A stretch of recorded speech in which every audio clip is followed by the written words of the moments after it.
Hey guys, so I'm starting this new series, and because during this time I find myself at home all the time with my family, trying to homeschool my daughter full time, and I found that I'm just kind of lost in what to do. Where do I put my efforts?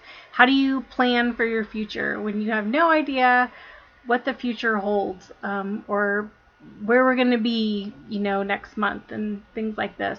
Um, so I was a little discouraged in myself because I realized that am at a loss. This realization came that I suffer from a lack of discipline. I've never really been a disciplined person, and I've gotten away with it this far.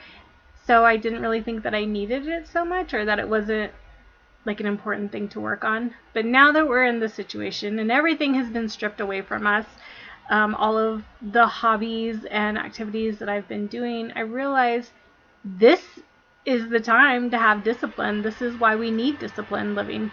So I was reminded of this book that I've gone through about 2 or 3 times before.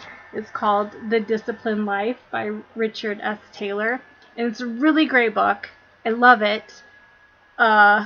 Obviously not all of it has stuck with me, or I wouldn't be having to go through it again. Well, that's debatable, but I want to go through it again, and I want to invite you to go through it with me.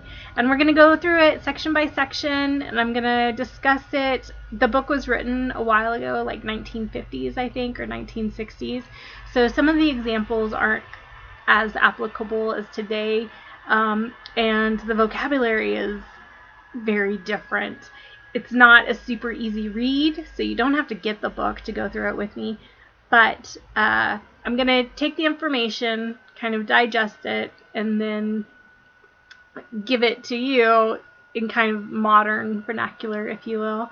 So the idea is that we'll go through it section by section, and I'll give you an idea or an action to work on, and then hopefully we will work on our character. So let's go through the introduction first.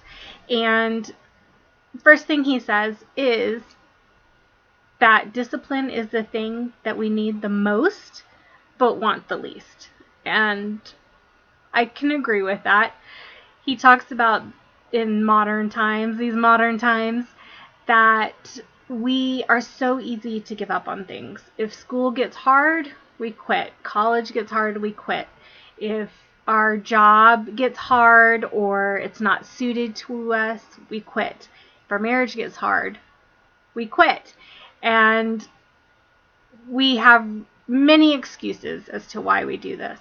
But the underlying cause is that we don't want to be restrained or controlled.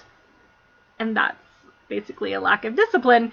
So after a lifetime of living this way, of avoiding conflict, avoiding pain, avoiding difficult situations, we become soft. We are not a disciplined people. And because of that, we don't know how to deal with hard times when they do come.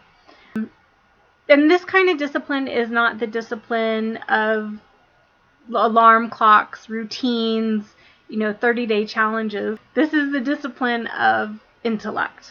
It's the heart of holiness. Now, this holiness, of course, is not salvation. This is not how you gain salvation. But it is what we are called to run towards as Christians. We are called to be holy, to be perfect. And that takes perseverance, self-control.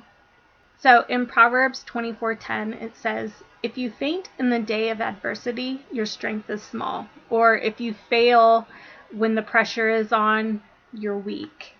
So this is why we need discipline.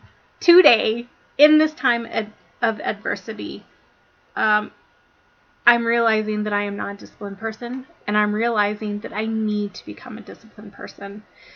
Unfortunately, we are seeing it in this COVID-19 time. In the past month,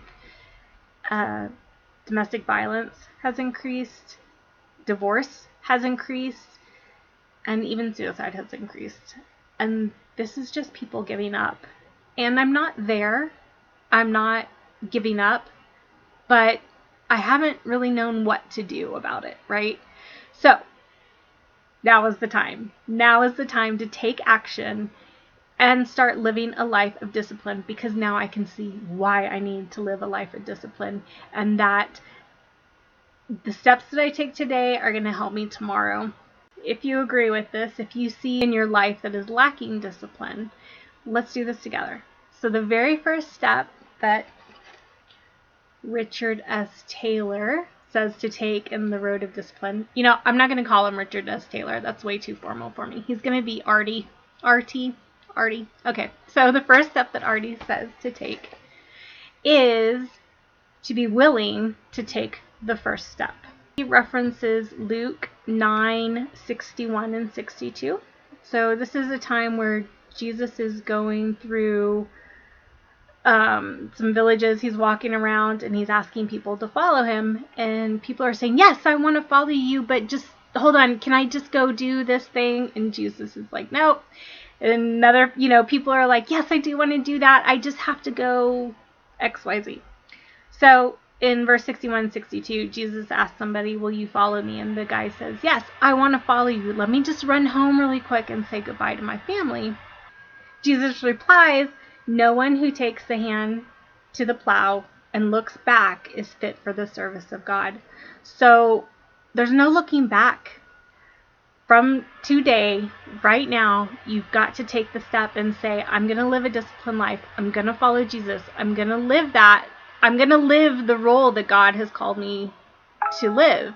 So another thing that RT says that's kind of motivational is to think about the disappointment of yourself, of your family, of God, to look back and realize that you never became the man or woman that God called you to be, because you never took the time to take those steps to become more controlled or grow in your character.